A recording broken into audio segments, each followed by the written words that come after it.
Pregnancy के शुरुआती दौर में क्या अल्ट्रासोनोग्राफी सुरक्षित है या इस जांच के द्वारा बच्चों के ऊपर कोई उसका बुरा प्रभाव भी पड़ सकता है? ये सवाल बहुत सारे महिलाओं का और उसके परिवार का होता है। तो सबसे पहले तो हम बताना चाहेंगे एक शब्दों में कि ये अल्ट्रासोनोग्राफी बिल्कुल ही सुरक्षित है प्रेगनेंसी के दौरान। अब बातें करेंगे कि किस तरीके से अल्ट्रासोनोग्राफी की जाती है ताकि हमें उसका सही सारा चीज़ का जानकारी मिल सके। तो अल्ट्रासोनोग्राफी करने की दो प्रक्रिया होती है। हम पर एब्डोमेन करते हैं, पेट के ऊपर से करते हैं, और दूसरा होता है हम ट्रांसवेजानली करते हैं। तो अर्ली प्रेगनेंसी में यानी पहले तिमाही में अगर हम अल्ट्रासोनोग्राफी अगर वेजानल रूट से करते हैं तो हमें पूरी जानकारी मिल पाती है यूट्रस के बारे में, ट्यूब के बारे में, ओवरी के बारे में, और साथ ही साथ जो ग्रोइंग जो एम्ब्रियो हैं उसका पूरा जानकारी मिलता है। एम्ब्रियो की संख्या कितनी है, कितने प्रेगनेंसी ग्रो कर रहे हैं, उसका फीटल पोल, फिर उसके जितने जेस्टेशनल सैक हैं, और साथ ही साथ नंबर कितने हैं, सिंगल प्रेगनेंसी है या डबल है या ट्रिपल प्रेगनेंसी है, और साथ ही साथ प्लासेंटल लोकलाइजेशन कैसा है।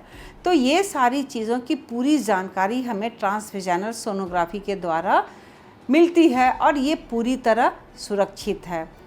ट्रांसवेजानल सोनोग्राफी करने के लिए हमें पेशेंट को एग्जामिनेशन बेड पर लिटाना पड़ता है और एक वेजानल प्रोब होता है जिसे हम स्टेराइल प्रोब कवर से कवर करने के बाद उसे हम पोजीशन पर ले जाते हैं, और उसके बाद उस प्रोब से जो रेडिएशन निकलती है, जो वेव निकलते हैं, जो साउंड वेव निकलते हैं, उसका रिफ्लेक्शन जो होता है उसे हम अपने अल्ट्रासाउंड के मॉनिटर पर देखते हैं, और वहाँ पर हम कोई भी जो समस्या है हम उसको देख पाते हैं, जांच पाते हैं।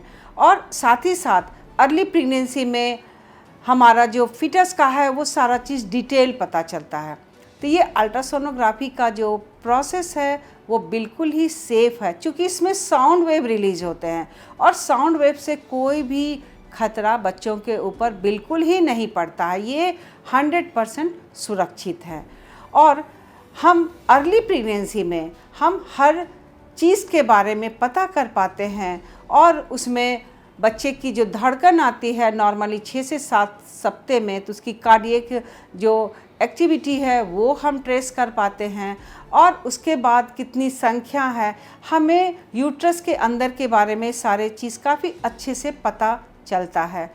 इससे में काफ़ी एक्यूरेट डायग्नोसिस हो पाता है, क्योंकि इसका जो प्रोब का जो शेप है, जो इसका हम लोग पोजिशनिंग करते हैं वो काफ़ी यूट्रस के क्लोज होता है, और हमें इस प्रोब के सहारे हर चीज़ के बारे में बहुत अच्छी एक्यूरेट जानकारी मिलती है। तो फ्रेंड्स, ये जो ट्रांसवेजानल सोनोग्राफी है वो बिल्कुल ही सेफ़ है, और इसमें हमें बहुत ज़्यादा पेशाब की थैली को फुला के रखने की भी ज़रूरत नहीं पड़ती है। एम्प्टी ब्लडर में करते हैं, और इसका जो डायग्नोसिस होता है किसी भी चीज़ का हम एक्यूरेट कर पाते हैं, और बच्चों पर भी इसका कोई भी बुरा असर नहीं पड़ता है। लेट प्रेगनेंसी में हमें TBS का बहुत अच्छा रिज़ल्ट नहीं मिलता है, और वैसे कंडीशन में हम ट्रांस एब्डोमिनल सोनोग्राफी के द्वारा हम फीटल वेलबीइंग कहें या बच्चे के बारे में सारी जानकारी हम प्राप्त करते हैं 3 महीने के बाद पर एब्डोमेन अल्ट्रासोनोग्राफी के द्वारा।